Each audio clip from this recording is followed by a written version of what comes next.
Hello CPM, Congress, TMC, BJP সবার উদ্দেশ্যেই আমার এই ভিডিওটি। এই মাসের 23 তারিখে ভোট, আর ভোট দিতে বাড়ি যাচ্ছি। অ্যাকচুয়ালি বাড়ি যাওয়ার কোনো আমার ইচ্ছাই ছিল না, কিন্তু আমার মা দিনই 4 বেলা ফোন করে আমারে, আর ফোন করে একই কথা, বাড়ি কবে আসবি, বাড়ি এসে ভোটটা কবে দিবি। আমি আমার মারে বললাম যে আমি বাড়ি যাব না, আমি ভোট দেব না। কিন্তু আমার মা কয় না, এবার আসতেই হবে।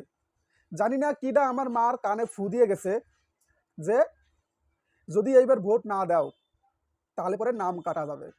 আর ওই কথা আমার মা শোনার পর আমার মার মোটামুটি কলিজা শুকিয়ে গেছে। আর আমার মা একটা কথাই ভাবতেছে, তাহলে কি আমার ছেলের এবার ভোটটা কি কাটাই যাবে? সে তো আসতে চায় না ভোটের সময় বাড়ি। আর এই কারণের জন্যই আমার মা আমার সাথে কথা বলা বন্ধ করে দিয়েছে। যদি আমি বাড়ি না যাই তাহলে আমার সাথে কোনো কথাই কবে না, আমার ত্যায্য পুত্র করে দেবে। মানে এতটা ডিমান্ড ভোটের, ব্যাপারটা বুঝতে পারছো? আর অবশেষে ফাইনালি সিদ্ধান্ত নিলাম যে ভোটটা দিতে বাড়ি যেতেই হবে। আর এই যে ট্রেনের টিকিট, একটা না দুটো টিকিট, দেখো দুটো টিকিট, ঠিক আছে? এখান থেকে ডাইরেক্ট ট্রেনের টিকিট পাওয়া যায় না, এত ট্রেনে ভিড়। যার যোগ্যতা নাই স্লিপারে যাওয়া, সে এসিতে টিকিট কাটছে। ব্যাপারটা বুঝতে পারছো পরিস্থিতি কোন জায়গায় গেছে? তো আমার এই যে প্রথম যে টিকিট ভালো মতো দেখো, এটা হচ্ছে ধানবাদের টিকিট। এখান থেকে ধানবাদ যাবো। এবার ধানবাদ থেকে তো আর পশ্চিমবঙ্গে হাঁটিয়ে যাওয়া যাবে না, তাই না? তারপরে ধানবাদ থেকে বর্ধমান যাব জেনারেলে, আর বর্ধমান থেকে এই যে টিকিট, বর্ধমান থেকে আমার বাড়ি যাব। বুঝতে পারছো? শুধু এই ভোটের কারণেই ট্রেন কাটে কেটে আমার যাওয়া লাগতেছে। যাই হোক, বেশি পেশাল পারবো না, আমি যে কথাটা আমি বলার জন্য আমি আইছি। এই যে ভোট, এই ভোট দিতে বাড়ি যাব, এই ভোট দিতে বাড়ি যাওয়াতে আমার 5,000 টাকা খরচা, মানে যাওয়ার আশা। কারণ কারণ হচ্ছে আমি তো যাচ্ছি ভোট দিতে বাড়ি, যেদিন ভোট হবে তারপর দিন আবার আমার আসতে হবে। তো আমার মূলত মেইন উদ্দেশ্য হলো ভোট দেওয়া, ঠিক আছে? কিন্তু আমি তো যাতে চাইছিলাম না, কিন্তু আমার জাতি হচ্ছে। আর ভোটটা দিয়েই আমার আবার চলে আসতে হবে। আর এই ভোটের কারণেই আমার 5,000 বাস গেল। এবার আমি মেইন পয়েন্টে আসি। ভাই সোজা সোজা কথা, এর মধ্যে কোনো প্যাঁচ গোছ নাই। আমারে যে পার্টির লোকে আমার এই ভাড়া আমার দেবে, আমার যে 5,000 টাকা ভাড়া আমার দেবে, যাওয়া আসার ভাড়া, ভাই তারে আমি ভোট খেয়ে আমি দেবো। আর যদি কোনো পার্টির লোক আমার টাকা না দেয়, তাহলে পরে নির্দল পার্টিরে ভোট দিয়ে আমি চলে আসবো। কারণ আমার ইচ্ছে, আমি ভোটটা আমি কারে দিই।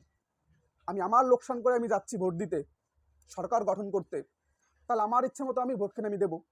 যদি আমার কেউ ক্ষতিপূরণ দেয় 5,000 টাকা, তাহলে ভোট খেয়ে আমি তারে দিয়ে আমি চলে আসবো। কারণ সরকারের যেই আসুক তাতে আমার কোনো মাথা ব্যথা নাই। কারণ আমরা ছিল কামলা, আমরা কাম করে খাই। অর্থাৎ কাম করার জন্য আবার আমাকে এখানে আসতেই হবে, পশ্চিমবঙ্গ সারিয়া আবার আমাদের এখানে আসতেই হবে, নাহলে আমাকে বাঁচার উপায় নাই, ঠিক আছে?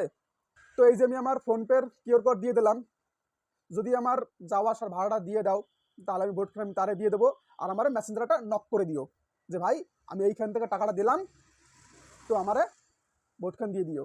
আর বিশেষ করে আমার যে গ্রামের যে টিএমসি, বিজেপি, কংগ্রেস, সিপিএম যেসব নেতারা আছে, অবশ্যই সেই সব নেতাদের কাছে আমার এই ভিডিওটা একটু পৌঁছে দাও। তারাও দেখুক যে ছেলেটা আসতেছে। এবং বাড়ি যাওয়ার পরে আমি জানি এরকম নেতারা আমার কাছে আসবে, আসার পর কবে ভাড়ি আইসো ভোটটা হেনে দিয়ে দিও। তো দাদা, আপনাদের একটা কথা বলি, ভোটটা আমি দিতে যাচ্ছি, কিন্তু তোমরা যে মাথায় হাত দিয়ে কবা ভাড়ি আমার এনে ভোটটা দাও, কাজ হবে না। ওই কথা কওয়ার আগে আগে পকেটে 5,000 টাকা আমার বুঝে দেবা, তারপরে কথাটা কবা, তাহলে দেখবা ঠিক জায়গা মতো ভোট কেন পড়ে গেছে। যাই হোক, আর আমি চাই আমার মতো যারা আরো বাইরে ছেলেরা কাজ করে, নিজের টাকা খরচা করে শুধুমাত্র ভোটের কারণেই বাড়ি যাচ্ছে, তারা সবাই এই দাবিটা রাখুক সরকারের কাছে, ঠিক আছে? তাহলে মোটামুটি এদিকে সরকারও লাভ, আমাকেও লাভ, আর এর মাঝখানে একদিনের জন্যই বাড়ি থেকে ঘুরেও আসতে পারবো। যাই হোক, ভালো থাকবেন। জয় ভোট।